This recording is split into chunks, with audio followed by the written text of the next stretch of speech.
Hey guys, what's going on? James here, and in this video today, first off, I am joined by Evan of the Cannon Fire podcast. Evan, how are you doing today?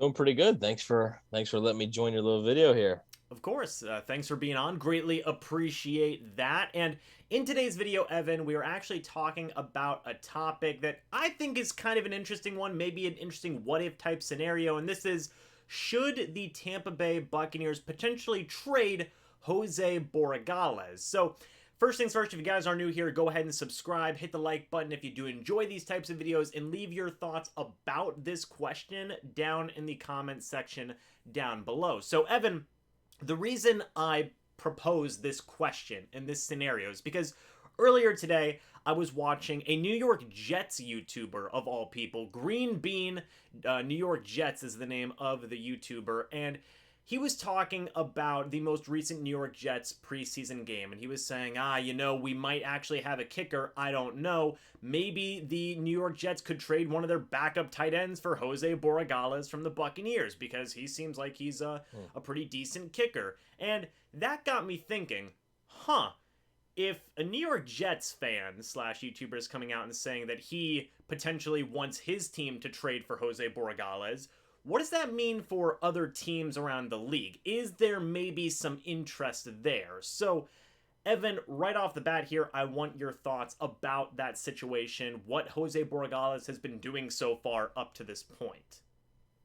Yeah, I'm not sure how much league. I mean, the league is obviously always looking for kickers. It seems like ever since they moved the extra point thing back, it's been more difficult to find a consistent kicker, as the Buccaneers know firsthand. I mean, that's you want to talk about a team that's had struggles with kickers. There might be not another one that's had more struggles.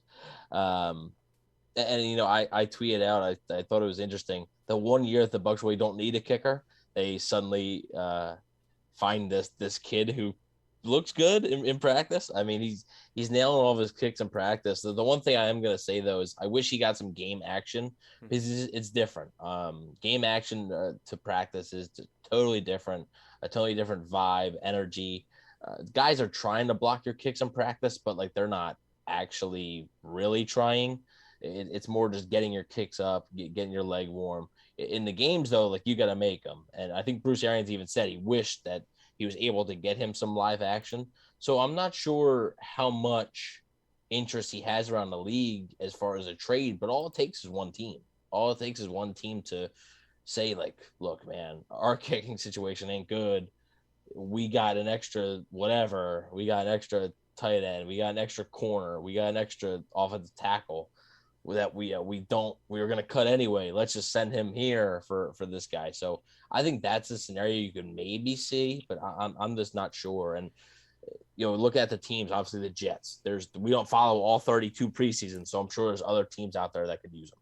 Yeah, I think that there is a possibility that that could happen because we've seen it in the past couple of years. A team like the Minnesota Vikings, who, they have had their fair share of kicking problems as well. They traded a fifth round pick for a kicker. Now, granted, he had made 4 kicks in the preseason, including a 55-yarder at that time.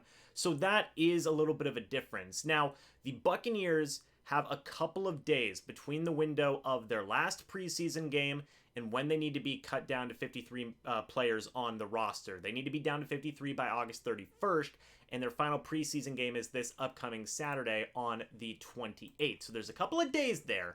Maybe if there's a situation where Jose Borregales goes out there, he nails 3 field goals in a row, maybe one of them being a 50-plus yarder, I could see that being a legitimate possibility. You have a team who says, well, we're going to cut this backup left guard anyway, so maybe we'll at least offer them to the Tampa Bay Buccaneers. They need more depth at that offensive line. I think that has been very apparent here through 2 preseason games, or just really any other position. Maybe not so much a fifth cornerback, but there are other position groups that maybe could use another depth player here or there. So I think that already there may be some small level of interest and potential trade, a spare part for a spare part type of maneuver, because it may be a team who might say, whoa, if the Buccaneers get rid of Jose Borregales, he goes to waivers, we might not be able to pick him up. let's go ahead and trade a guy that we're also going to cut anyway and see what the young guys got there in a couple of days. I think that that is something that could potentially happen.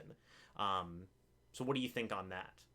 Well, I'm going to look at it from a Bucs perspective. You know, if you're not keeping 2 kickers on the roster, most likely. So you're probably going to cut Jose Borregales if you're not going to trade him. So you cut him, and he's probably going to the practice squad if you do cut him, if he clears waivers and everything like that. So like he's probably going to get picked up eventually by somebody else on the practice squad. Then you lose him for nothing. So if you're going to get a trade offer for something is better than nothing, right? Even if it's a 6th round pick or something like that, something is better than nothing for a guy who you're literally going to lose for free. All it takes is, money for somebody else to sign him. That's all it takes. So from the Bucs perspective, I could see if they're not confident that they can keep him on the practice squad the whole year, then I think they could maybe look to the trade market. But if you're another team, you got to weigh, okay, we're 90% sure they're cutting him. Especially if a team is like you said, the waiver wire, the order that it goes. If a team that has like one of the top priorities in the waiver wire, if they're like, we think we can get him, why would they even, why would you give anything? Right. So that's sort of the perspective, I think, for both sides. And it'll be interesting to see, you do mention those, sort of 3 days that they have to sort of figure that all out. But by the time they have to be down to the 53, so it'll be an interesting weekend.